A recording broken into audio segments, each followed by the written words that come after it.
그래서 수탁재산 같은 경우에는 요즘은 소유자가 가지고 있는 물건을 위탁을 했을 때 그게 원하는 가격에 팔리면은 양도소득세를 절감하는 부분이기 때문에 실소유자들 같은 경우에는 이런 물건이 좋은데 주로 아파트가 많다. 그 다음에 이제 그 공매의 꽃이 바로 압류재산이에요. 압류라는 것은 돈 받을 건 채권이라고 그러잖아요. 네.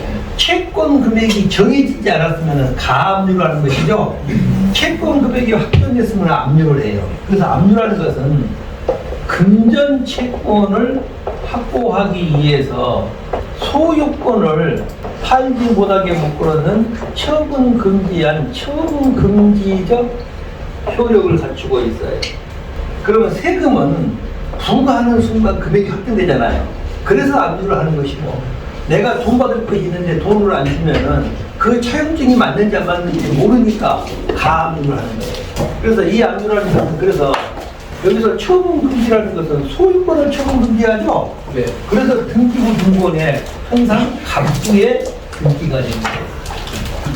가압류도 신속 등급 은밀하게 소유권을 팔지 못하게 묶어놓은 거잖아요. 그래서 그것도 갑부의 등기가 되는 거예요. 그러면은 가압류, 가압류는 특히 내가 차용증을 썼는데 이 차용증을 갖고 이걸 갖고 우리는 법률행위라고 그래요. 불간의 계약을 법률행위라고 그래요. 불간의 계약은. 내가 이 친구한테 1억을 빌려주고 너 10억이라고 써.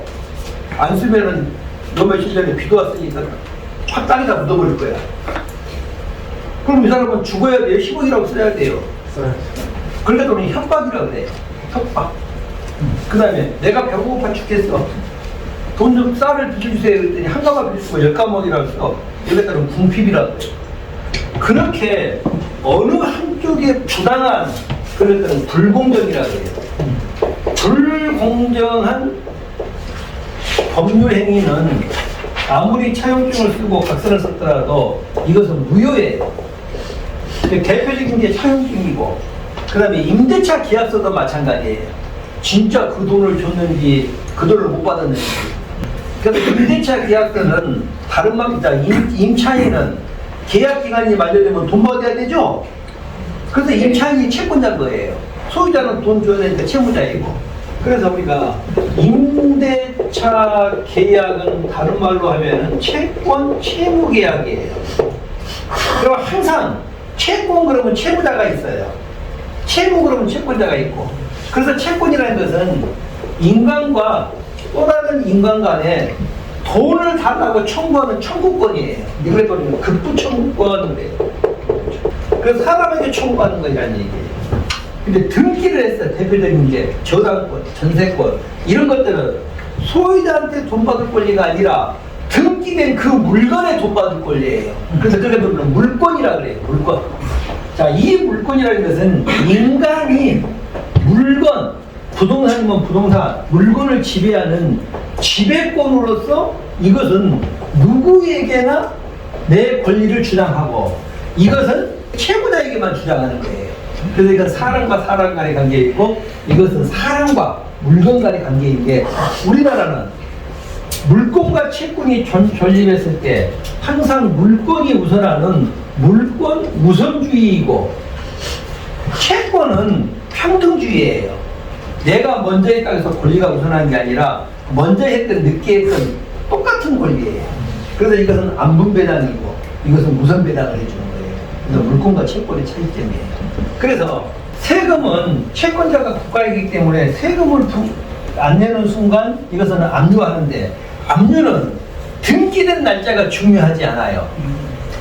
압류는 선착주의라고 그러거든요. 등기는 먼저 해야 권리에서 강하잖아요. 근데 채권은 먼저 하나 늦게 하나 마찬가지예요. 채권자는 평등하니까.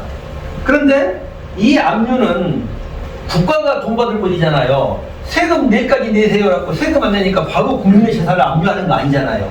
저당권은 돈 빌려주면서 저당권 하잖아요. 전세권도 돈 주면서 전세권 설정하잖아요. 가압류도 돈 안 주면 등기하는 것이고. 그래서 세금은 이미 돈 낼 날짜, 세금 발생 원인을 갖다 우리는 법정 이익이라고 해요. 법정 이익. 그래서 세금은 등기된 날 돈 받아가는 게 아니라 세금의 목적이 뭔가 법정 기일이 중요해요.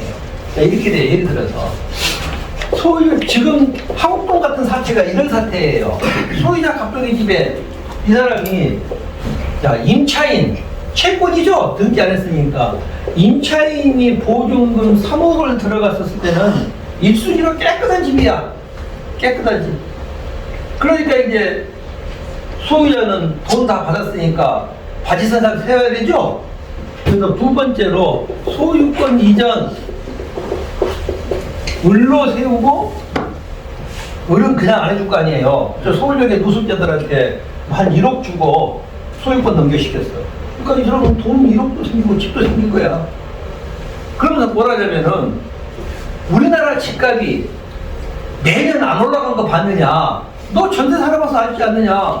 3억 주고 전세 살았더니 2년 후에 전세 기간이 끝나면 4억으로 올라갔지 않았느냐? 그랬잖아요. 우리 다 이거 학습 효과 했잖아요. 그러니까 이 사람들은 엄청나게 해몽이 된 거야. 근데 지금은 그게 아니잖아요. 자, 이렇게 소유권 이전했으면 첫째는 취득세 등록세 납부해야 되죠? 이러면 양도소득세 납부해야 되잖아요. 세금을 안 내니까 국가에서는 세 번째 딱 압류가 들어가요. 그러면은 예를 들어서 1월 10일 날 임차인이 듣더라도 이 사람이 이날 등기하면서 세금을 안 내면은 3월 20일 날 압류를 했더라도 세금 발생 원인일자 법정기일이 만약에 1월 5일이라 그러면은 이것은 세무 담당 공무원만 알죠? 세무 담당 공무원. 그러니까 임차인은 1순위니까 좋아하죠. 확정일자도 1월 10일이고. 그런데 낙찰이 되면은 세금이 먼저 배당을 받아가 버리니까 이상은 배당을 못 받잖아요. 그럼 뭔 역만 있어요? 대양역만 있어요. 그러니까 가격이 쭉쭉쭉쭉 떨어진다는 얘기예요.